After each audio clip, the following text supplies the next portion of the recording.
Ciao everyone, it's Marchettino, and today we're chatting in my car. I've read lots of feedbacks between this channel and the Italian one, and I think I'm gonna split the podcast style content between the car and the office. For the office, I've ordered a new condenser microphone. I cannot wait for it to arrive and see how it goes. So let's try to improve the audio quality.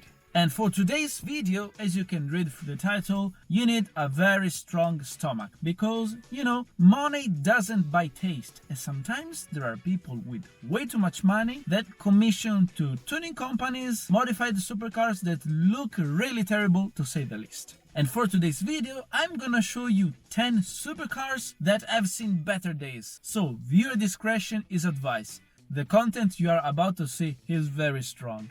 But before showing you the chart, I would like to remind you to hit the subscribe button and click also on the bell to turn all the notifications on, because YouTube doesn't always notify when a new video is uploaded on the channel. Right, the first of the list. I'm a big fan of the first generation Lamborghini Gallardo because I think this car looks like a Lamborghini should be. It's so sharp, neat, and after all these years, I think this car still looks pretty good. And you know what? German tuner ATS Automotive has decided to ruin completely the shape of the Gallardo. I'm struggling to find a Gallardo that looks worse than this. Honestly, I think this is the worst looking Lamborghini Gallardo I have ever seen in my life. The front, it kinda reminds of the Lamborghini Veneno, but overall, this body kit looks like the kind of cheap body kit you can buy on Wish straight from China. And the back looks really messy. It kinda looks like a whale. It looks so heavy and fat to look at.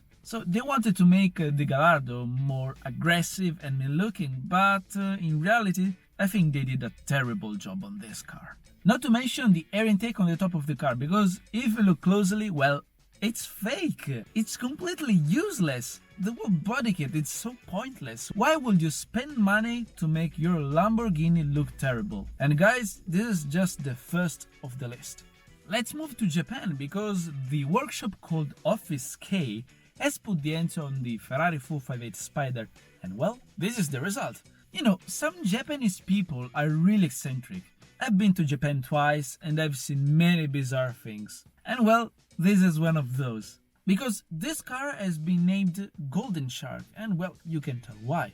First of all, the wheels, they are golden, 21 inch in the front and 22 inch in the back.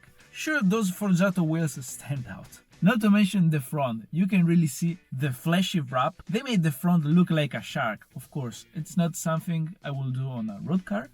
There are some 458 Challenger race cars with this kind of style. And of course, if you think the green pearlescent wrap is not flashy enough, Office K has decided to put also a massive rear wing in the back. And trust me, if you go to Japan, it's not even that hard to find supercars modified in this way. But still, this is a big nope for me. When it comes to raced supercars, of course, Mansory is always on the top of the list. In fact, Mansory really dared to tune the Mercedes SLS AMG. I think this car, of course, stock, is a car that is already a classic. It has such a beautiful and timeless shape, and of course, they completely changed it. Just look at the front. Can you tell me the first particular thing that you notice? Just look at the headlights. These are literally the same headlights of the Ferrari 599 GTB. I think that overall this car doesn't look pretty anymore. It doesn't have anymore that kind of timeless shape.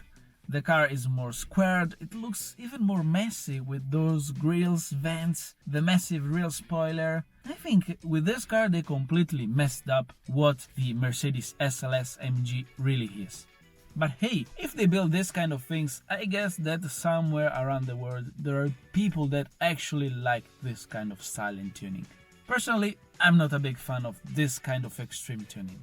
It's a pity for me to include in today's video the German tuning Novitec because I really like the company. I think they make good aesthetical modifications and body kits. I say usually because I think that for the McLaren 720S and Largo they completely messed up. If it was a Star Wars movie, I think this car will look good, but in the real world I think they completely messed up the shape that McLaren designed. Sure, this car has a wow factor because compared to the standard 720, this car is 35mm lower, 60mm wider in the front and 130 in the back. So this car looks really massive on the road.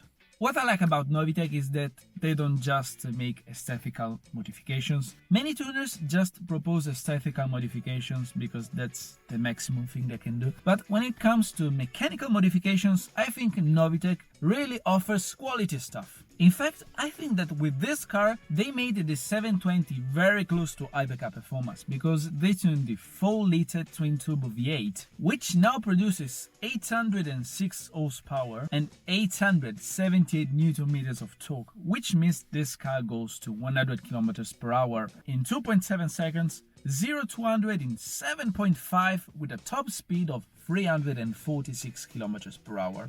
When it comes to timeless design and real beauty, I think the Porsche Carrera GT is one of those cars that are quite tough to beat. It's a car that should be left untouched because I think it's perfection on wheels to me. And well, someone really messed up because the tuner called Koenigsegg really did a terrible thing on this car because, as you can see, they did just a few mods, but they are enough to ruin the perfection of the shape. Just consider that the shape of the Porsche Carrera GT is already 20 years old. It's a timeless car. The concept car was unveiled in 2000 and well, already in 2000 that car was ahead of its time. And by the way, Koenigsegg modified the car. I think now it doesn't look like a Porsche Carrera GT, but it looks like a modified Porsche Boxster that pretends to be a Porsche Carrera GT. It looks simply terrible. And also here we can see the terrible fake air intake. Just look at that. It doesn't go anywhere in the engine bay, so here it's simply pointless. It looks bad, it's pointless. Why would you spend the money to ruin such kind of car? I really needed to thank Mansory because they gave me lots of content for making this video. In fact, here they are again, because they managed to ruin the classic and very British shape of the Rolls-Royce Cullinan. Honestly, I'm not a big fan of the look of the standard Rolls-Royce Cullinan, but here Mansory managed to make it even worse, because now the car looks like a massive water heater. Just look at the suspension setup. This car now looks so low, it doesn't even look like an SUV anymore. It looks like more of a Rolls-Royce Phantom. And seriously, all the details that made this car look classy, they're all gone all of a sudden, and there's not a single detail I can really appreciate on this car. But hey, Middle East customers definitely love it. Another car that Arabs really love to tune is the Mercedes G Wagon. There's so many tuning companies that offer body kits for this car. Among all the many body kits available, I decided that the Mercedes G-Class Goldstorm could be actually the worst of them all. German tuning company called German Special Customs has turned out the Mercedes G-Wagon into something you cannot even recognize. Now this car looks more like the car of Pat the Postman. I mean, this tuner has removed some iconic elements of the G-Wagon, like the rounded front headlights, the side exhaust pipes. It's hard to tell this is a G-Wagon. They managed to denaturalize an iconic car, an iconic shape. And look at the suspension, even this car looks so low, it's weird. The G-Wagon is known for being the ultimate off-roader, and being this low, I think you cannot even drive over a pothole. So yeah, there are so many body kits available for this car, but I think this is definitely the worst, because it doesn't even look like a G-Wagon anymore. When it comes to weird and raced supercars, of course, we have to mention the Swiss designer called Baro. Can you see this car? Well, now tell me on which Ferrari model it's based. You cannot recognize it, because once upon a time this car used to be a Ferrari 456 GT. Sbarro has completely changed the shape of the car, but at least the mechanical components have been left untouched. In fact, here we find two key factors that makes the 456 a pleasant car to drive. The big natural aspirated V12 combined with the manual gearbox. But in terms of style, it doesn't look like a Ferrari, even though it has a Ferrari badge, and I wonder how come Ferrari didn't set a lawsuit to this guy for making this car and keeping the Ferrari logo. It looks like a Chinese car that pretends to be a Ferrari. It looks so cheap. And with a big partition wall between the passenger side and the driver's side, how can you change gears? It looks so uncomfy. But hey, great news!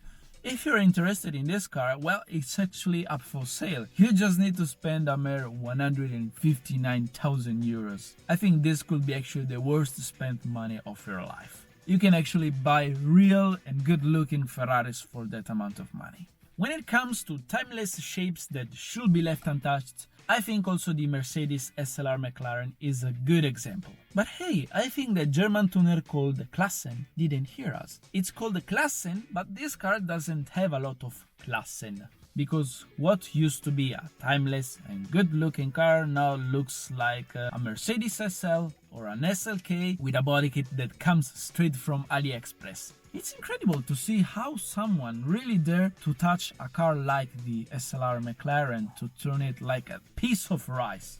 I think the standard wheels of the SLR McLaren are some of the prettiest wheels ever made. And well, Klassen has decided to get rid of them and fit new wheels that look like the perfect wheels for a newborn rapper. But at least I have a positive thing to say about this car because the standard interior of the SLR McLaren has lots of plastics, and considering this car was very expensive back in time, I think it was unacceptable to find some kind of cheap materials inside, so Klassen has decided to cover all the interior with carbon fiber and leather. This combination looks quite flashy. I like the fact that they have put so much carbon fiber all around the interior, so at least the interior looks a little bit better compared to the original one. So here we are to the final car of this list. I wanted to terminate this chart by including once again Mansory, so thank you for providing me lots of content. In this case, Mansory has created the Venatus. Well, as you can see, it's based off the Lamborghini Urus and it's simply an atrocity. It looks so much heavier to look at, and honestly, wherever I lay my eyes over the body, I see so many neat shapes, spoilers, air intakes. I think it's way too much. But really, way too much in this case. We all have a different taste, which is the great thing about the variety of the world. But I mean, how can you really like such kind of modification? So guys, how's your stomach? All good? I think I need to take a deep breath. I hope you guys did enjoy the video. Make sure to subscribe to my YouTube channel for more. And as always, thanks for watching. Ciao!